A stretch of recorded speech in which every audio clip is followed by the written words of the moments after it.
How to Build a Corporate Career, Lessons from a First Generation is a book that I wrote because I'm a first generation migrant and I'm not going to be the last. So I wrote this for anyone who is like me, who is either navigating a career, whether that's transition or starting a career. But more importantly, they want to knock it out of the park in the corporate world, because I know how you can do that. I have over 17 years of my career in the corporate world, and I'm also a HR expert as well as a career coach. So when you open my book, it will take you from find your why to congratulations, you've got the job. So if anything in between here has been a challenge up until now, you really want to get my book, because hey, I made it. I did it. So I think you too will.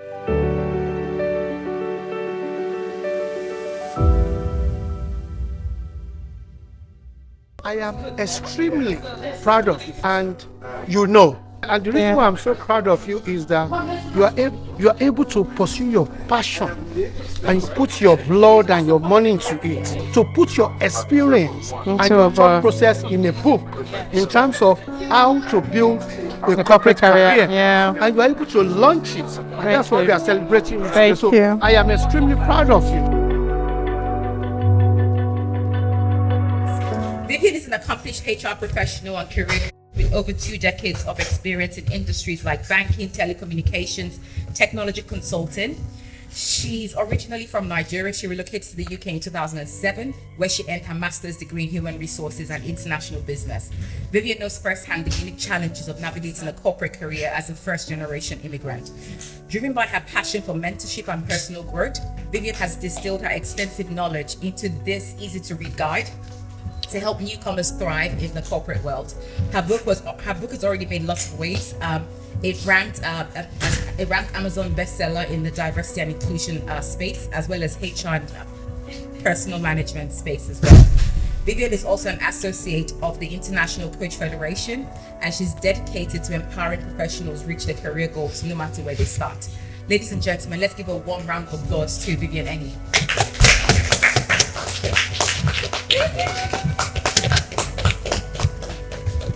Welcome.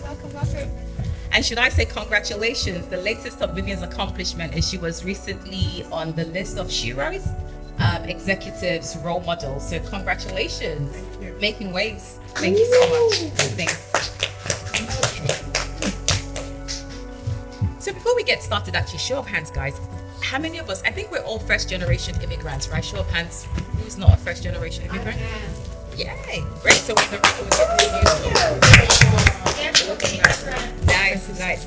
And who's had experience mentoring first-generation immigrants in the workplace and knows firsthand the challenges? Fabulous, great. So we're in the right room then. So, Vivian, let's get started with the conversation. What inspired you to write this book in the first place? It's a great book, by the way. Congratulations on your first book. Thank you. Whew, good evening, everyone, and thank you for showing up for me. Give yourselves a round of applause, please. Thank you so much. What inspired me to write the book? I think it's one of my life's mission is to be better. What I mean by that is I want the person coming beside me, so my peers in life, and anyone coming behind me to have a better life because I experienced it, because I will always share. Mm-hmm. When I started my career, I was the only person in HR. The people around me that I knew didn't even know how to pronounce the word HR. They used to call it the HR thing because it didn't make sense 17 years ago. Who studied HR? You either did banking, accounting, you were an engineer, not even technology engineer, like engineer. So growing up in my career, I struggled. I struggled a lot because there was nobody to ask the questions that I had in my heart. I struggled because there was nobody to tell me that my questions were not stupid. I struggled because when I went into rooms, there was no representation of someone like me. So there was really nobody to take my hand and hold me up. So I promised myself that when I got there, which is here now, I was going to take the hands of everyone behind me so that they too can get there. That is amazing. I think I like the analogy you give in the book about sending the career ladder down. Talk to us about ladders. I think also you talk in the book about negotiating. I think for most of us, we're not career beginners, right? No. We are. I suppose in our journeys more where you talk in the book about salary negotiations. Sorry, let's get into it, right? The money, HR money. So you talk about, do you switch jobs to get the salary, or do you negotiate the pay? So tell us a bit more about that. Like, as first generation people, it's Black History Month. Christmas is coming. We've got bills to pay. We want more money. How do we negotiate that or navigate that? Okay, my colleagues are here. So which part should I be sharing? Which part do you guys want? Do you want the part or do you want the Vivian in the office part? My friend. Okay, so let's talk about money. So when it comes to salary, if a recruiter or hiring manager, and I share this in my book, gives you a salary number, it is not correct. Reason being is every salary has a scale, and somebody is at the beginning and somebody is at the end. So when I talk about money, especially for career transitioners in my book, I ask you to think about, how much do you really need? Because I may just be okay being on X amount because of my circumstance. I may be okay because I need to learn. I need years to be able to hone my skills. So I need an entry route into a different career path. And that's okay. So when I ask about the salary range, I should be able to pitch myself. So the one thing I would say to take away when it comes to salary is never give a figure, give a range. And make sure the range that you give, oh, my recruiter friend is nodding. Oh my God, this is not good. There's an executive recruiter here and he's nodding. You might just come and see her for a minute. So when you're asked for a salary as a career transitioner, that some of us on here might be, don't give a number, give a range, and make sure the bottom of the range already gives you the pay rise that you need. What that means is you open yourself up for negotiation. Imagine if you move to the middle, you've exceeded your own expectation. Now, people see money as a sensitive topic. My issue with career transition is if you don't discuss money earlier on, you find yourself struggling on the job. No hiring manager wants to hire you, and 6 months later, we're talking about your base pay. Like, seriously? You have honeymoon period. Give us a year. So think about how much you need, give a range, because somebody's at the top, it could be you, but if a certain amount is okay for you, don't be greedy. You know why? There's other things you get from a job. You might get stability. You might get friendships. I have work friends here.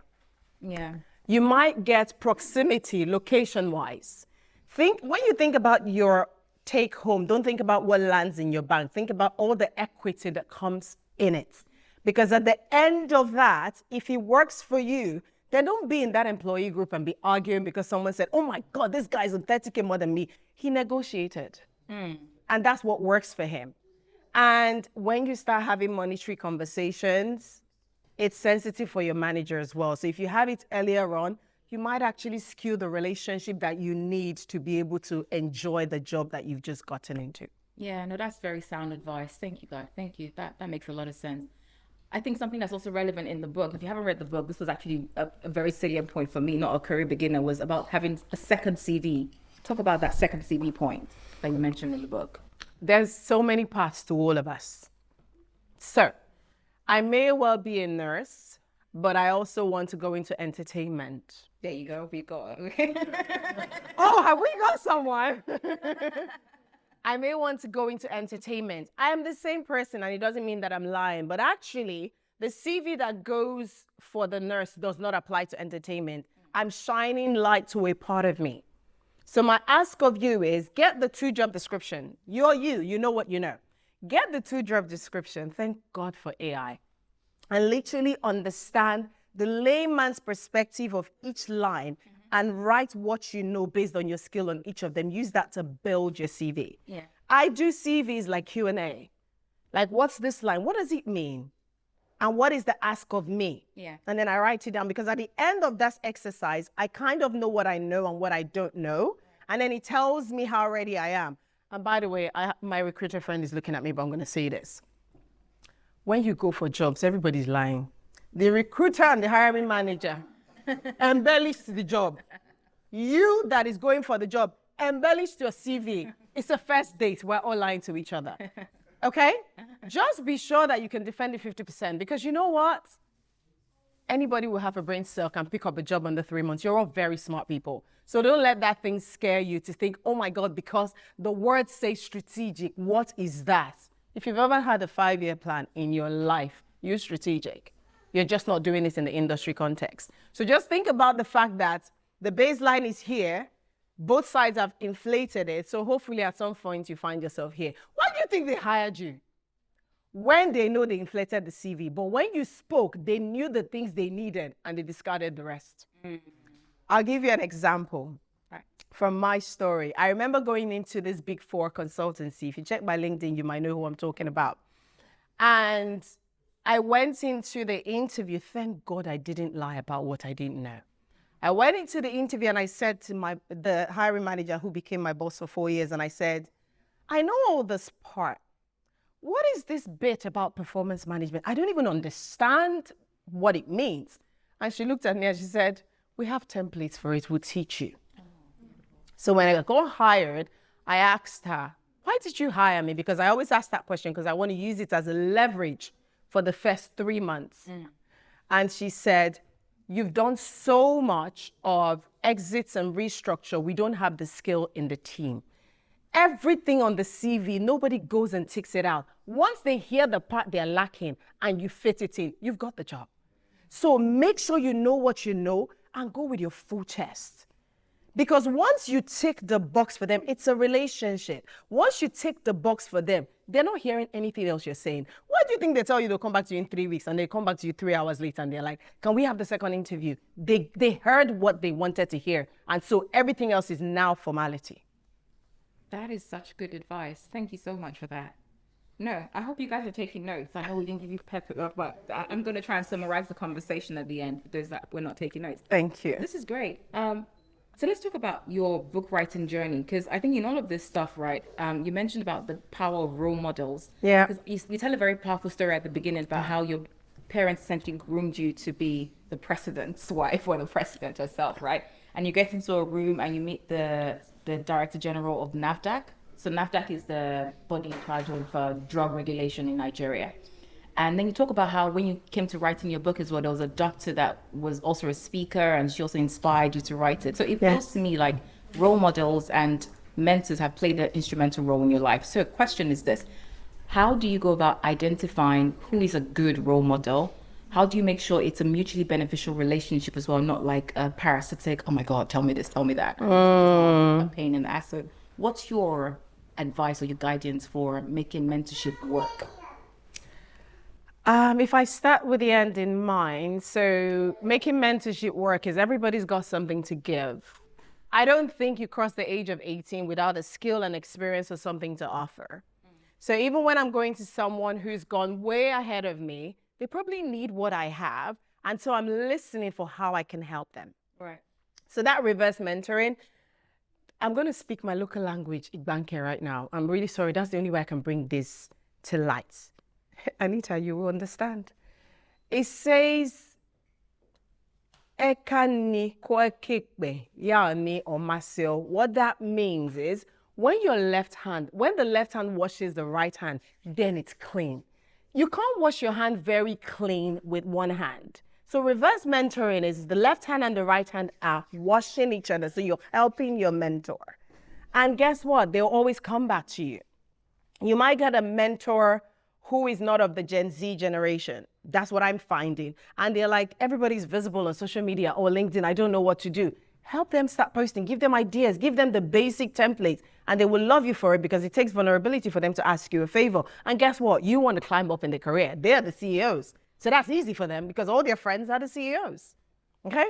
So how have people, mentored me? I think my dad did a good job of raising me. Today's money, they call it gender neutral, but I'm a woman though, by the way. What I mean by that is I wasn't raised as a girl. I was probably more raised as a boy. My parents just gave it to me. I'm not sure who I offended before I came, but it worked out. They raised me in such a way that I didn't see difference in gender. I saw goals that needed to be achieved. So as young as the age of 11, I was taken to this dinner with Dora Akunyili of blessed memory.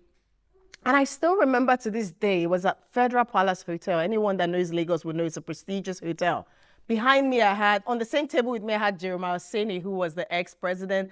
I had generals in the military, and Dora Akunyili was at the table in front of me. She had her kids, she had her husband, and my dad whispered to me and he said, look at her. She's a woman, she's a wife, she's a mother, and she leads the NAFDAC.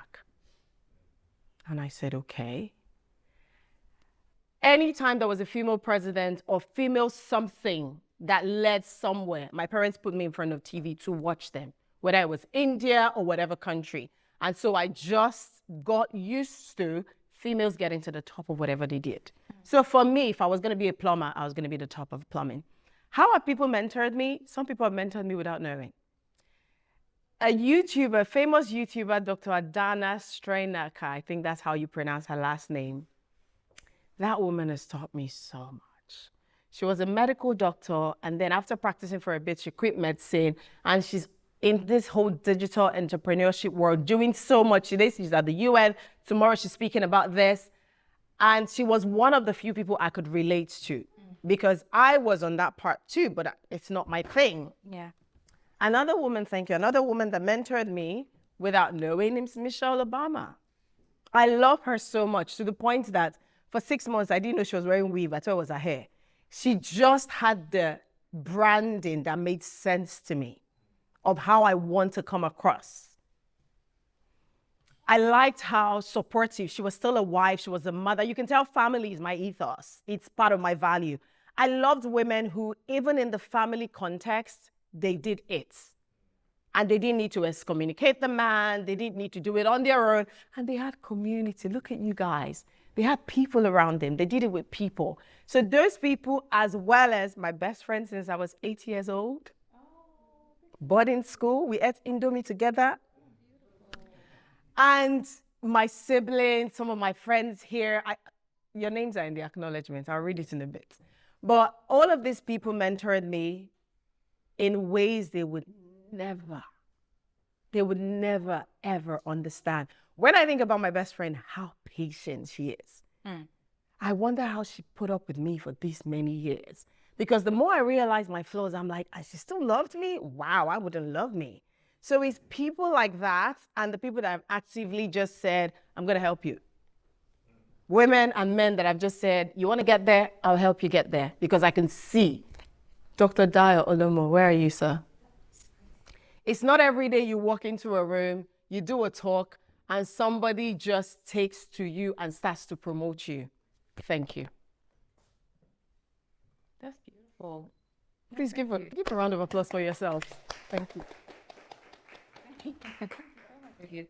So there's a few more questions, and then I'm going to open up the floor for questions at the audience.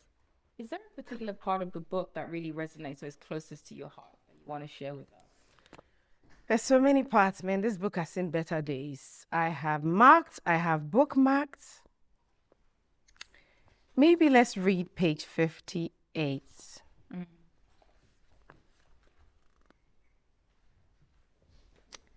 Is that the book? Do you have it? First paragraph, it says, I'm a firm believer that whilst there are jobs everywhere, there's a right job for you and you only need one of them. It puts my mind in the dating space. How there are billions of people in the world and we're tasked with finding the one person that's right for us. Few people find their soulmate first time round. Good luck to you. We accept that it's okay to date different people and embark on different relationships until we find the person we want to spend the rest of our lives with. The same is true when it comes to job hunting. It's exactly the same thing. You've got to keep searching. It's okay for some interviews to be practice interviews. By that, I mean, it's fine to go to interviews practicing telling your story. Don't come back disheartened because they didn't give you a job. You dodged the bullet, darling. Because you might have struggled on that job. You might have not liked the people. They might have made your life hell. You might have lost your confidence off the back of it. So you didn't get the job. Pick yourself back up and be grateful. Right. That's not in the book, by the way.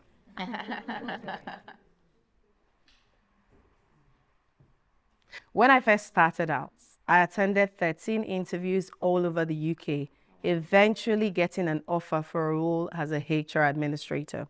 I hadn't heard of towns and villages and cities that I traveled to. I knew I was unlikely to move there if they offered me the job. However, I needed to practice and polish up my interview skills. Traveling to those towns was part of my process. Whenever I think back to my first interview, it makes me laugh. It's not a surprise I didn't get the job, but that's the story I'd like to share with you if you buy me coffee. That's not in the book. That's great.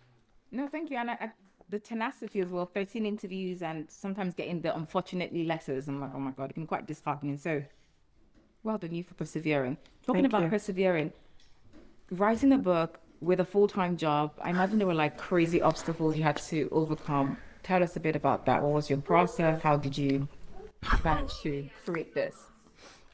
There's a woman straight across me in orange. She gives me all the hugs. And there was something she said when I got to the point where I was tired of writing the book. It was taking forever. I lost my patience. I just wanted to bin it and start something new. If you know me, you know I start things. I love exciting new things. And I called Kathy and I was like, so I have this idea. I want to da-da-da. She's so patient. She listened to me finish. And like the Holy Spirit in my ears, she said, finish the book. And I was like, So she said, it'll be good when you finish the book, then you can do this. I was like, okay. So was it hard? Very difficult. I don't know how many of you joined my Instagram live a couple of days or weeks ago. I'm dyslexic, you guys. I can't write to save my life. If I write, you cannot read my handwriting. Good luck with trying to decipher my autograph tonight. Because my brain and my hands do two different things. So when I started to write the book, I struggled. I remember when I finally got an editor and I thought it was a release because now he can take all the troubles. And some days he will come to me and say, you need to reread chapter 1. And I'll literally have headache and cramps on top of a full-time job. It was challenging.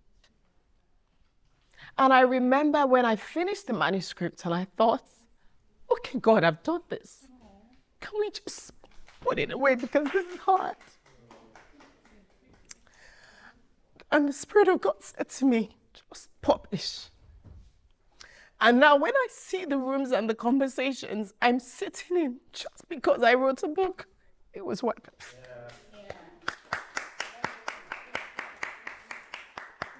Napkin. I knew I would cry, so I got one. No, it's such an inspiring story, Vivian. Thank you so much. And well done. Well done. Now you've ruined my makeup. I do like to do that. Thank you. She's ruined my makeup. Thank you. Thank you. Thank you. And just finally, I know I said 2 questions, but promise this is the last one. What's next for you, Vivian? After this, because I mean, it's been a grand book launch tour. I think you've had multiple events, to your point. Speaking in lots of different rooms, within lots of different people. What's next? I guess I have book tours and book tours and book tours. I'm reading my book. I'm rereading the book. Anita earlier on was filming me and saying I'm cramming the book because before I go into every room, I have to refresh and just make sure I'm tailoring it to the audience. One of my proudest moments is going to be in 2 weeks where I go back to the university where I did my my master's degree, and read the book to international students who were me 17 years ago. That for me is the top of it all. I'm open to having conversations with universities because I want to get this book to early careers. I don't just want this to sit on the shelf and people to buy it because they're supporting me. I want somebody to have an easy corporate career because I shared. So that's what's happening immediately. But don't you worry, folks. I've got you in mind because this is book 1 of 3. So let me share where this book is going. This book is literally it's a series of books.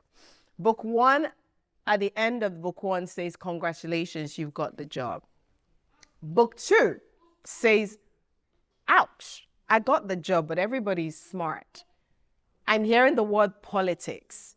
I'm hearing promotion and pay rises. How do I do this? So I'm going to spend all of book 2 telling you all that I've navigated in 17 years of how you do that. so you can be the best in your field. And then book 3 is where I am now. You get to the point where you're very good at what you do. You enjoy it. You have a good life. You've built relationship. And you start to ask yourself, what next? What is my legacy? These were the questions that started coming to me 2 years ago. If I were to go to the grave today, what would they remember me for? The one that wore colorful dresses? Everyone does that. So book 3, I'm going to walk people through the journey of how I found legacy, purpose, all of those good stuff. So book 3, you lot are going to pay for it. That book's going to cost £1 million. So look out for it. I don't know when book 3 is going to come out, but I think book 2 is definitely going to be in the works from January. So what I need from you really is read the book, give a review, because I want to know how what I've written is come across to the readers. I'm not the reader. I'm not the recipient. I'm the author. So when I get enough feedback in the next couple of months about book 1, it will help me write a better book 2. Sounds good. And no, thank you for taking us through that roadmap. We're looking forward to the books, the trilogy. Thank you. Thank you so much. Thank you. So I'm going to open up the floor to questions now. Anybody have any questions? Dr. Dyer, sir, please go for it. How many of you have heard of Toastmasters? Yeah, I've been. To learn about public speaking. In 2003, about 2005. Then I wrote my first book in 2005. And it's such a small book. And I got the inspiration from this book, Who Moved My Cheese. Has anybody read that book? A very, very tiny book. And that's how I started my journey. But for me, I've read it. I've read it 3 times. I've supported her. Wow. I've written about her 3 times without meeting her on Instagram and encourage people to buy it. If I have read this book more than 20 years ago, when I came to live in England, I would have been a better person. Because when we came, there was nobody. We didn't know anybody. And despite the fact that I'm a British citizen, we had to go and do it. Those who came into the 90s, we had to go and do cleaning and everything to sort out ourselves and go back to university and sort out our life. But what I love about her is the way she was able to put her passion into what she believes. And she took that guts. And she came on stage, she wrote a book, and she had that confidence to come on stage and read it. Now, how can you, from page 16, building relationship? Yeah. What can you do? What 3 tips can you give on how to build a relationship that will enhance your personal and professional lives? That's a great question. In UK, especially when you are coming from Nigeria, Ghana, because you didn't know anybody. And if you're even unfortunate, you spend £20,000 to pay for your masters, and you finish. True life story, the person is here, then you now got a job. They pay you so much money, but you only know your line manager in that organization, and your line manager did not introduce you to that. The people that will help you to build, to enable you, and you didn't know anybody in UK. What are like 3 things that you can do to enhance, to build your relationship? Because if you have the skill, the next level in your life is how to build a relationship. Okay. Professional relationship that will enhance your life. Okay. Long story, does it make sense? It makes a lot of sense. You move from the continent of Africa and you move to the UK and you get a job. I'm going to focus on Christians because we go to church too much. The British culture means, sorry, my reverend is here. Ouch. I'm very sorry. I didn't mean, I meant it. Ouch. I'm very sorry. I didn't mean, I meant it. The British culture is one that the real decisions happens in the pub, get social. In the days where I went to church, Monday nights, there's one thing. Wednesday, there's midweek service. Friday, there's prayer meetings. Saturday, there's choir practice. Sunday, I'm in church. Your colleagues ask you to come out so they can get to know you better. And you go, no, I have church. Find a balance. Get out of your comfort zone. Go and build those relationships. Because it's not going to happen at your desk. It's going to happen at the pub. If they have a barbecue, find where the barbecue is. I say to people, when you start getting invites to summer barbecue, you are in the in crowd. So you want to build a relationship, make people cups of teas when you get into the office. Quick story. I remember when I joined a particular contract, it was not the best for the employees because we're making them redundant. And I thought, I need what they know so I can do my job. I went around making cups of teas for anybody that would ask. I was the tea lady for 2 weeks. Before I knew it, I knew everybody's name, I knew what they did, they invited me to lunch, and relationships started. You're going to need a relationship because people buy people, and you need people to tell you the in gist. So 3 things is relationship, get out of your comfort zone. Very kind. Thank you so much. That was great. I've taken notes. Any other questions? Come on. Yes, please, sir, Mr. Tom. Viv, I've known you for, over a year? Yeah. What fascinates me is the way in which, actually, you're a really scary lady, and what we have enjoyed is a very gradual lifting, peeling back of the curtain and glimpses of who this really is.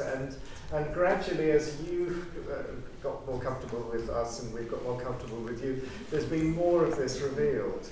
How important is that in that moment of transition to work, do you think? That gradual revealing?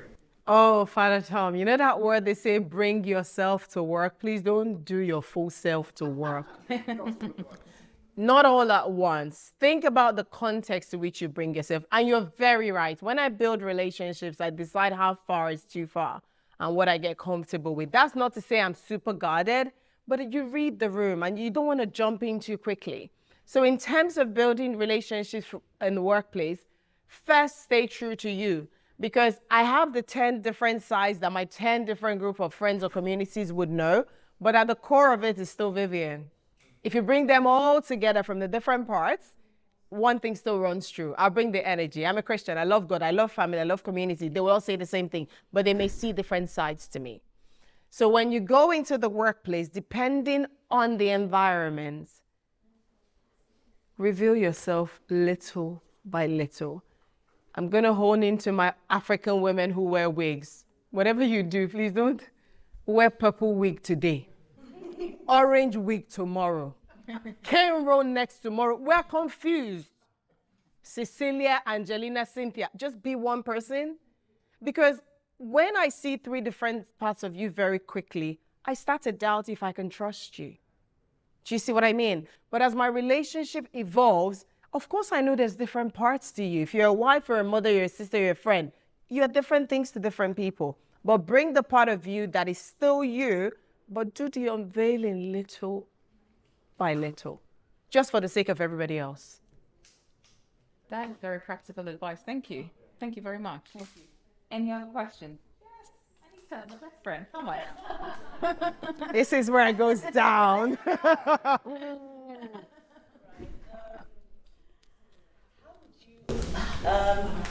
How did you actually manage workplace conflicts or challenges, when you have like office politics? So because that's where everybody kind of break down. Yeah.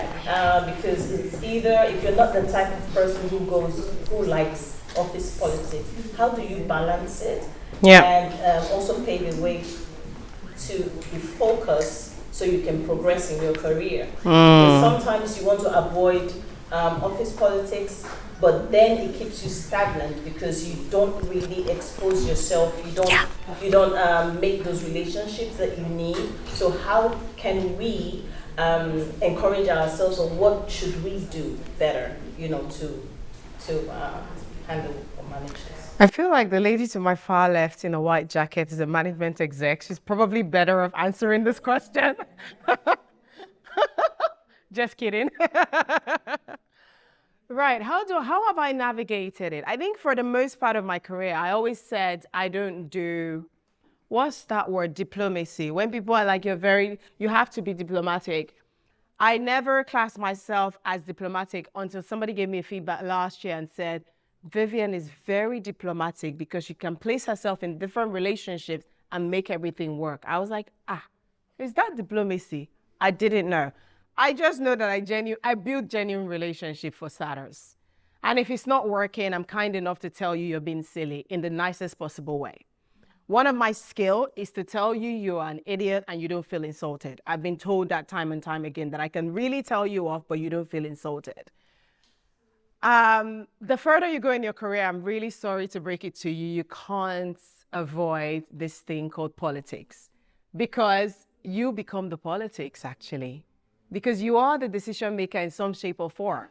So the question is, how do you want to leave people feeling? I want to leave anyone that encounters me feeling human, feeling respected. I don't do it every day, but I strive towards it. As long as that continues to be my value, whichever way I may come across to get to where I want to get to is inconsequential, because at the end of the day, I want to leave you feeling human, feeling respected.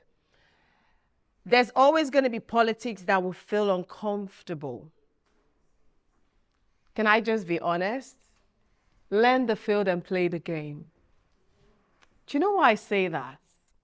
We all do it in our friendship circle.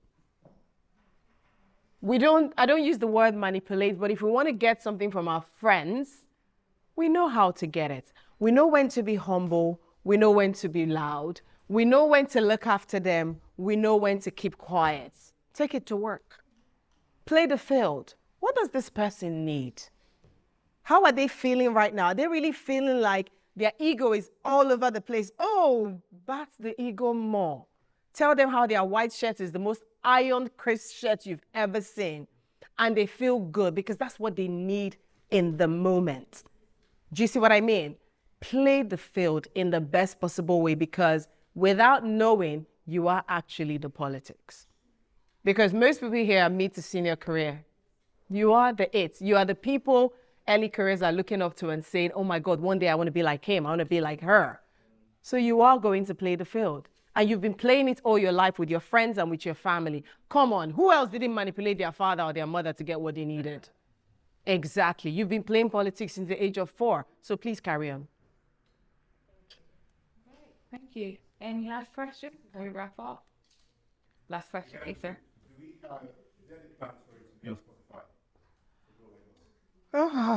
I have gotten feedback. That's a good question. I've gotten feedback that people need the audio version of my book. Wow. Okay. Can you make it any louder? Yes.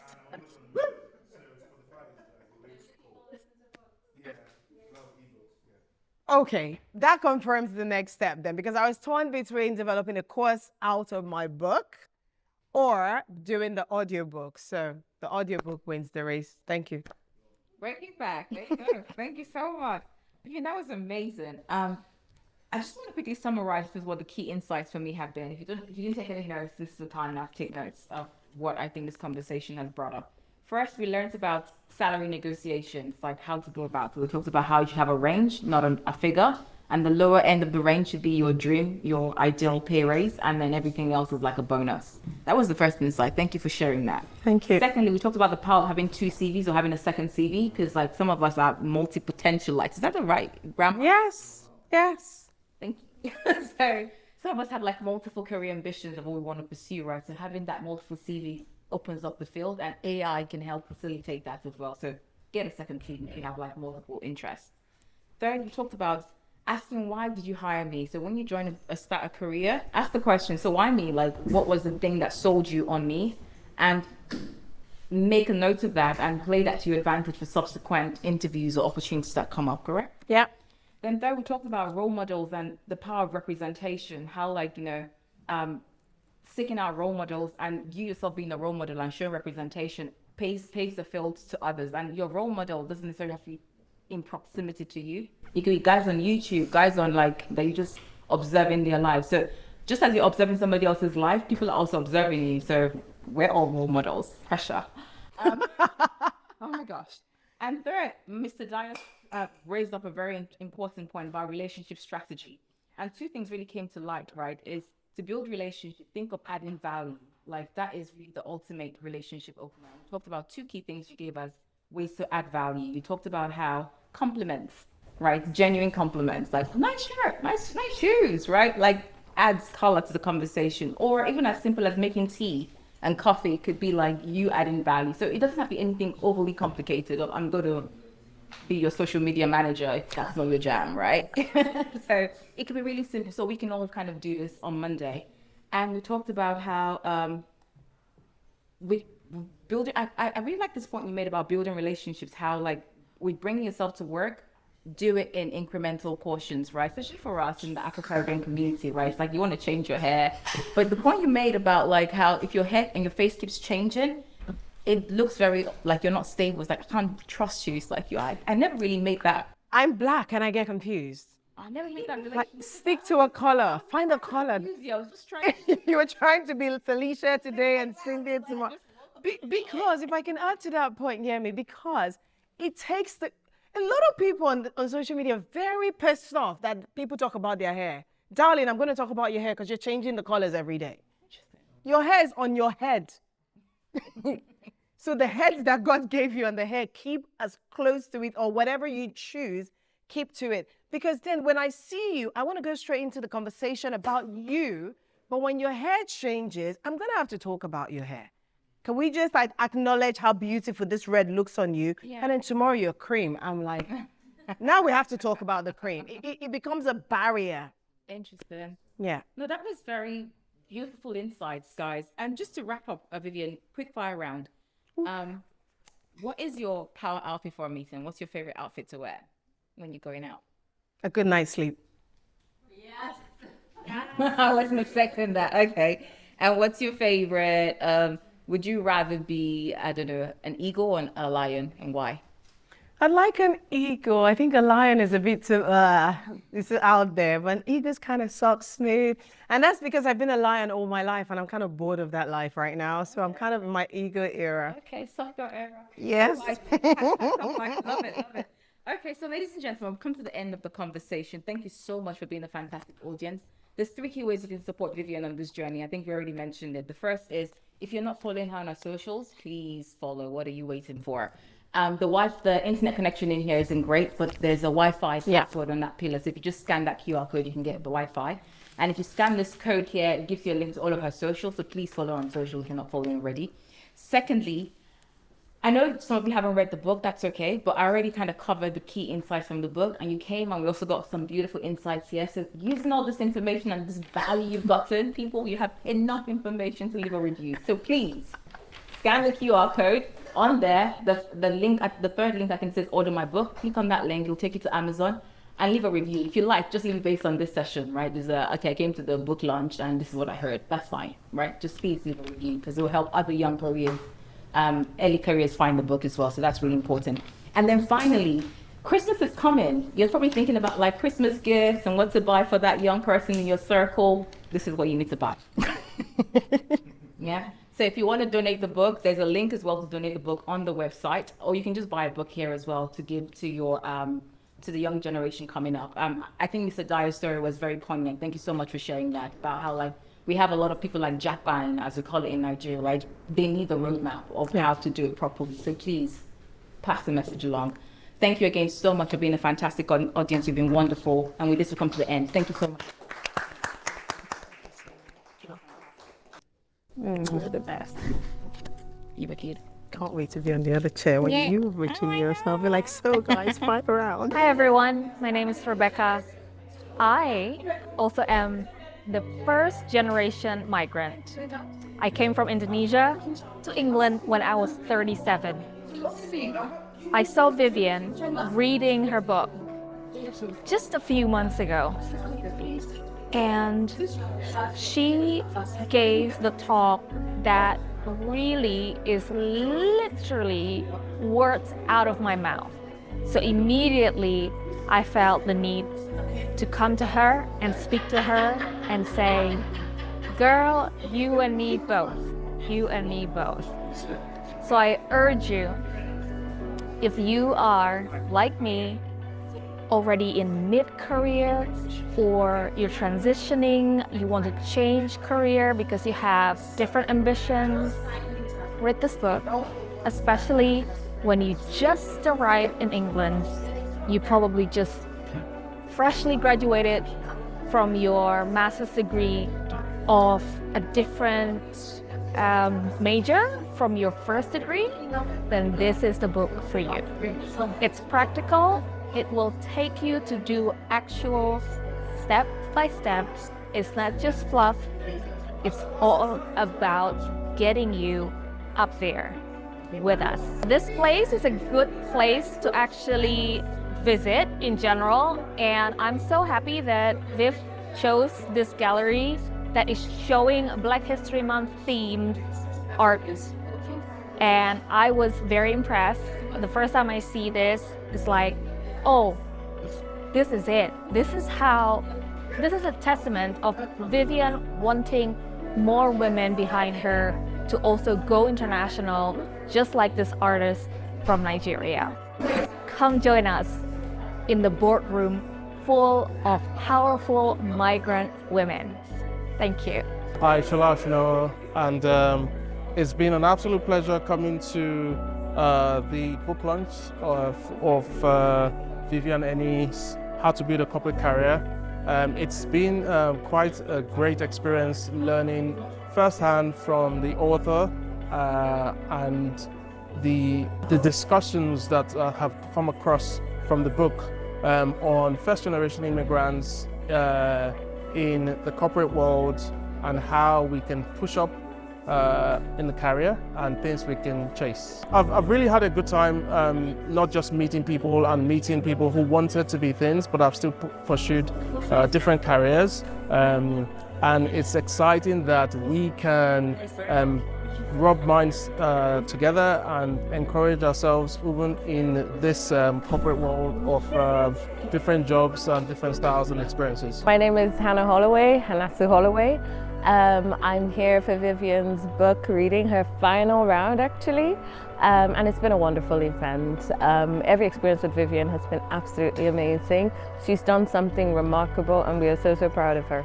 I've known Vivian for many years career-wise, and I've experienced some of the things that she's encountered with HR, but hearing the journey to putting it down to paper, the challenges that she obviously went through to be successful in writing it, overcoming obstacles like dyslexia, to put pen to paper, to put thought into action and create, was really, really empowering.